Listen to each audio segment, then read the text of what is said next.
अस्सलाम वालेकुम, मैं हूं अब्दुल गफ्फार। आज 23 दिसंबर है, मंगल का रोज है। हम आपको वजीर आजम की बात सुनवाते हैं जो उन्होंने मुज़ाकरात की दावत दी है, और उसके बाद अलीमा खान का जवाब भी सुनाते हैं।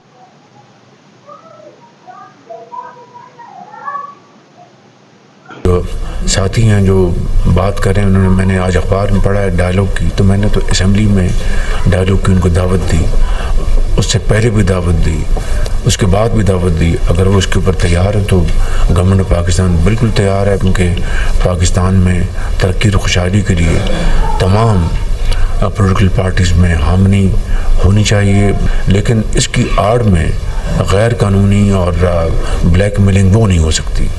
जो जायज़ मामलात हैं उसकी रोशनी में डायलॉग आगे बढ़ सकता है। जरा पिछली अपनी भी वीडियोस निकाल के पूछते हैं, आप ये किस दिन आके सवाल पूछते हैं मुज़ाकरात के? जिस दिन इमरान खान कॉल दे देता है एहतजाज की, अब एहतजाज की कॉल आती है, साथ आप डर के मारे मुज़ाकरात की बातें करने से। ये ड्रामा है, ये झूठ है, ये झूठ बोल रहे हैं। इमरान खान ने कई दफ़ा कहा ये झूठ बोलते हैं। इमरान खान ने कहा कि इन लोगों से क्या बात करनी, फॉर्म 47 वालों के, इनके हाथ में तो कुछ भी नहीं, ये तो खुद मुलाजमत कर रहे हैं। तो अगर फील्ड मार्शल ने मुज़ाकरात की बात करनी है, पहले ये बताएं कि हमारे भाई को बंद क्यों किया हुआ है। वो अगर बात करना चाह रहे हैं तो इमरान खान जेल में जाके बात कर लें, लेकिन पहले बताएं कि उसको कैद तन्हाई में क्यों रखा हुआ है। तो नाज़रीन, आपने अलीमा खान का जवाब सुन लिया। उन्होंने मुज़ाकरात के बारे में वज़ीर आज़म के जो मुज़ाकराती दावत है उसके जवाब में क्या कहा, ये आपने सुन लिया।